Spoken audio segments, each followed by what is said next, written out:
সম্প্রতি সামাজিক যোগাযোগ মাধ্যম ফেসবুকে শিশু নিখোঁজ হওয়ার অসংখ্য পোস্ট ভাইরাল হয়, যেখানে ফেসবুক ব্যবহারকারী অনেকেই দাবি করেন একাধিক শিশু নিখোঁজের ঘটনা ঘটেছে। হারিয়ে যাওয়া শিশুদের অধিকাংশই মাদ্রাসাগামী বলে সেসব পোস্টে উল্লেখ করা হয়। এসব ঘটনায় চলতি মাসের ৪ থেকে ৬ তারিখ পর্যন্ত একাধিক অভিযোগ করা হয়। পুলিশের একটি সূত্র বলছে, গত ৪৮ ঘণ্টায় শিশু নিখোঁজের ঘটনায় বিভিন্ন থানায় ৩২টি সাধারণ ডায়েরি করা হয়েছে।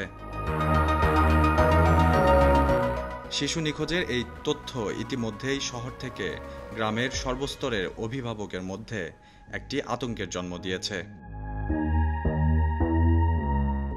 সামাজিক যোগাযোগ মাধ্যমে সম্প্রতি শিশু নিখোঁজ সংক্রান্ত পোস্টগুলো পুলিশ সদর দপ্তরের নজরেও এসেছে।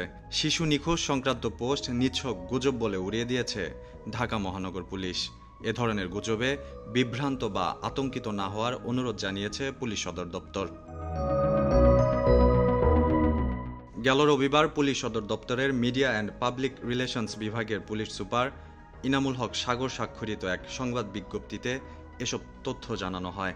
সেখানে বলা হয়, সামাজিক যোগাযোগ মাধ্যমে এ ধরনের গুজব রটনাকারীদের বিরুদ্ধে পুলিশ তৎপর রয়েছে। কেউ এ ধরনের গুজব ছড়ালে তাদের বিরুদ্ধে আইনি ব্যবস্থা নেওয়া হবে।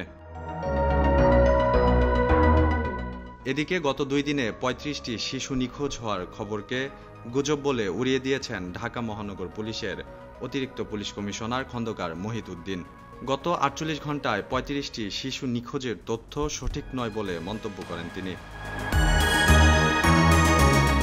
তিনি আরও বলেন, ৪ থেকে ৬ জুলাই পর্যন্ত বিভিন্ন থানায় ৩২টি জিডি করা হলেও নিখোঁজ হওয়া শিশুদের বেশিরভাগেরই সন্ধান পাওয়া গেছে।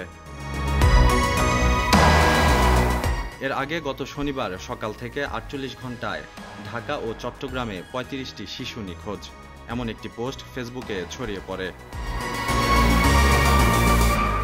তবে ডিএমপি জানায়, তদন্তে দেখা গেছে একের পর এক শিশু নিখোঁজ হওয়ার ঘটনা সম্পূর্ণ ভিত্তিহীন।